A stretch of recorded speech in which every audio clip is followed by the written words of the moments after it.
Hey everyone, it's me Lone.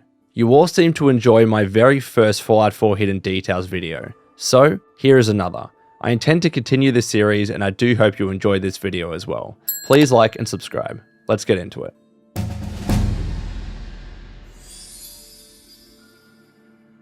Just southwest of Vault 111 at this point on the map, there's a makeshift observation post which actually displays a rail sign. These rail signs mean different things depending upon the symbol that's in the middle. For instance, this particular one has a plus, which means that there is an ally present nearby. But who exactly could this ally be? Let me know your thoughts in the comments below. I find it interesting as well that this ally set up shop just outside of Vault 111, almost as if they were keeping an eye on it. This might play into who this ally might actually be. Just northeast of Vault 111 at this point in the map here, you'll come to a location that's actually hiding a Nuka-Cola quantum bottle. If you turn off collision using the TCL command and head behind this rock here, you'll find this bottle, after which you'll be able to pick it up. However, if you're on console and don't have access to console commands, you're still able to obtain this bottle simply by throwing a grenade in this general area and hoping it props it up out of the ground. This is an unintentional bug by Bethesda, and it's in fact a bug that the Fallout 4 unofficial patch fixes simply by placing the Nuka-Cola quantum bottle above the ground. At this point on the map southwest of Vault 111, you'll see a very interesting use for a toilet in the game. Instead of being used for its actual intended purpose, it's being used to create a makeshift tent by propping up two pieces of wood with a tarp being thrown over and a mattress inside. It's kind of unknown who created this makeshift tent, but there are some raiders nearby, so maybe it was them. The road leathers in Fallout 4 are likely a reference or Easter egg to the Mad Max movies, in several different ways. First of all, when it comes to the name, it kind of resembles the second Mad Max movie, The Road Warrior, and in terms of its appearance, they look very similar to the main Force Patrol uniforms from the movies as well. Of course, the Fallout games have always had similarities and references to the Mad Max movies, and this is just one of them. At this point on the map southwest of Vault 111, there is an unmarked location with a house owned by a trader. There's nothing particularly interesting about this location, aside from the fact that of course you can trade with this person if you want to, but often they're not here, so their little cat is just wandering around and drinking water on its lonesome. Now this is something I never really noticed in Fallout 4 before until I was standing in this exact spot for the video. When a rat storm is approaching in the game, there are particular cues which indicate that. Of course, the main one being the sound and the color changing. But did you also notice as well that the trees and the bushes in the game start to shake and shimmer in a very similar way? Check it out.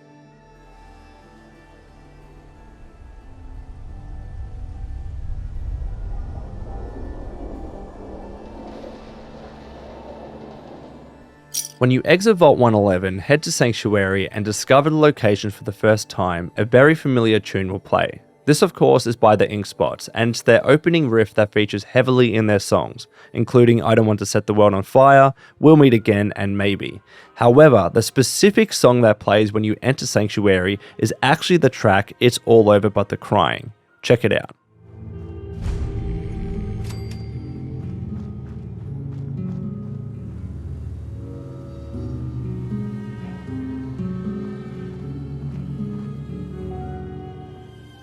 Codsworth in Fallout 4 shares a very similar name to the Mr. Handy inside of your character's house in Fallout 3's Megaton, i.e. Wadsworth. Though this isn't particularly surprising as many fictional butlers share the Worth part somewhere in their name. For instance, think of Alfred Pennyworth from Batman and also Duckworth from DuckTales. Now this one might be a bit of an obvious one, but just in case for some of you that don't know, in your character's home in Sanctuary in Sean's old bedroom underneath this dresser, you can find a Your Special book. When selecting it, you can increase any one of your special stats by 1. This is obviously a reference to Fallout 3, where there you can actually choose your character's special skills in the first place by reading a Your Special book. This differs to Fallout 4, where you spoke to the Vault-Tec representative in order to do so. Furthermore, the model for the Your Special book in Fallout 4 is very similar to the one in Fallout 3, but there are some minor differences, especially when it comes to the Vault Boy baby inside of the pram. In Sanctuary, outside of some of the homes, you'll see the names of the homeowners painted on the mailboxes, including for Russell, Hawthorne, and Rosa. What's interesting, however, is that these names were never actually displayed before the Great War, with all the mailboxes in Sanctuary being generic. So there's a few options here. This was an oversight by Bethesda, Somehow somebody painted on the names of the homeowners after the Great War, which I find very hard to believe, or these mailboxes had the names of the homeowners before the top coat of paint was applied. This again I find hard to believe, so this was probably just an oversight by Bethesda. Interesting nonetheless. Now, speaking of another potential oversight, this Sanctuary Hills sign just before the footbridge to the town is not actually present in the pre-war version of Sanctuary Hills either. So again, this could have been an oversight by Bethesda, or perhaps in the lore of the game, somebody crafted and installed the Sanctuary Hills sign after the bombs dropped. Let me know your thoughts in the comments. In Sanctuary, just before exiting the town, you can find a green trash can with some frag grenades inside. There's a chance this might be a reference to Fallout 3, where in the first town of Springvale, you can also find a trash can with some frag grenades inside. There, however, the trash can is coloured blue, not green. Behind one of the houses in Sanctuary, you can find this unlocked root cellar that was built by Jahani, one of the pre-war inhabitants of Sanctuary Hills. We know that this place was built by Jahani because in the in-game files, the cell name for the location is Sanctuary Basement Jahani. This place is a great location for some early game looting, especially because you can find 3 gold bars here. Plus as well, if you want to use it for your base, you can. Not only is there a mattress, but also as well you can store your items in this wooden crate and they won't be lost. It's also interesting to think about exactly why Jahani never locked his root cellar in the first place, especially because he has some great valuable items down here. Plus, how has no one else in Fallout 4 in terms of NPCs found and looted this location? It's not that hard to come by and obviously to access. As I said, it's already unlocked. You might think that before the Great War, Sanctuary Hills was a nice leafy suburb with no problems or crime whatsoever. However, not only was there a large drug dealing operation being run out of Sanctuary, but many of the inhabitants partook as well. If you head to Hawthorne's house and read his ledger terminal, you can see how he sold drugs to many people throughout Boston, including Sanctuary Hills inhabitants DiPietro, Baker, Rosa, Jahani, and Russell. There are some other interesting notes in this terminal as well. For instance, it confirms that before the Great War, Psycho was a chem not even known by drug dealers like Hawthorne, because it had secret military origins. This confirms lore about the chem from Fallout 1, 2, and Tactics.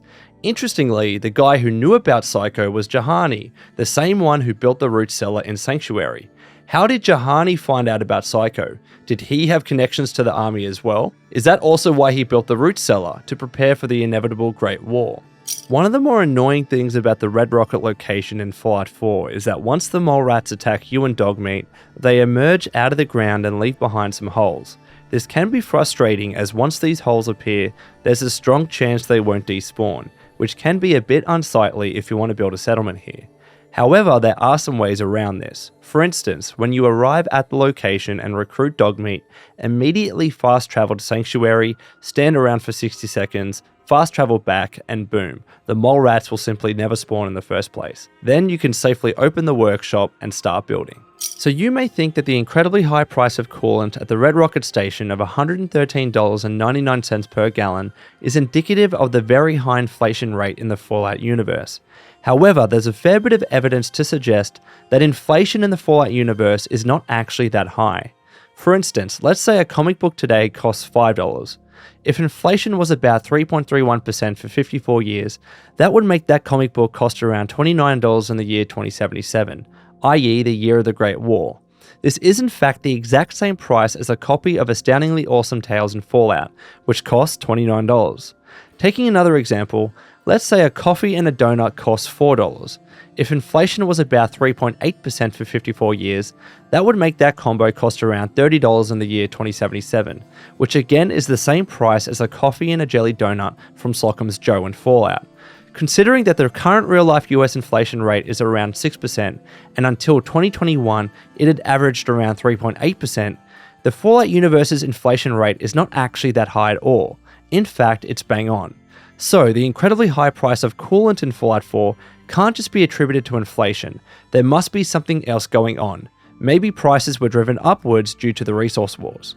Just southwest of the Red Rocket truck stop next to the water tower, you'll see a steamer trunk that's been placed into a hole in the ground with some valuables inside.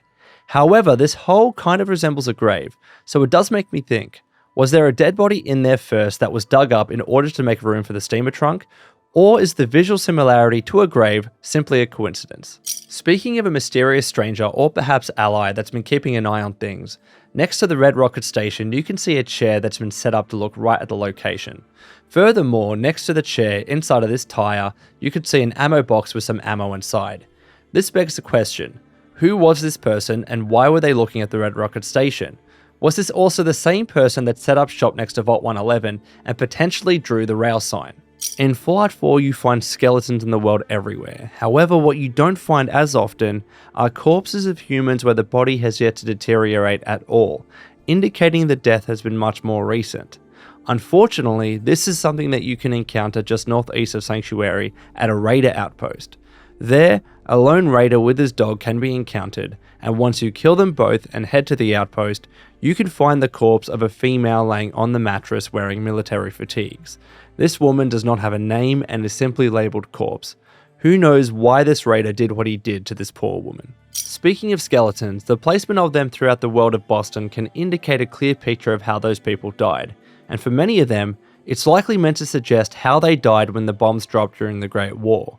However, one issue with this is that human bones take around 20 years or so to decompose, and Fallout 4 is set over 200 years after the Great War.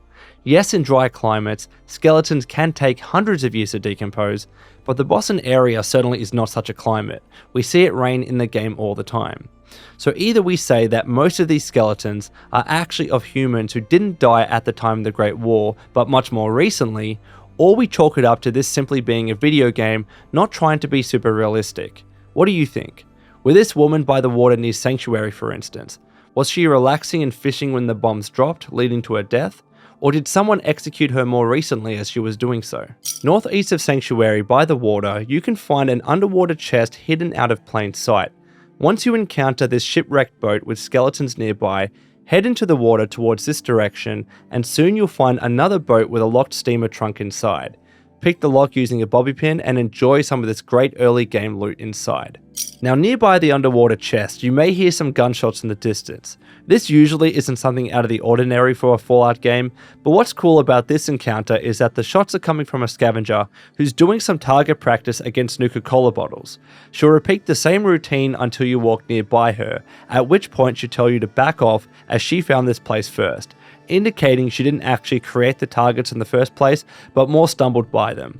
If you defy her orders, she'll become hostile and try to kill you.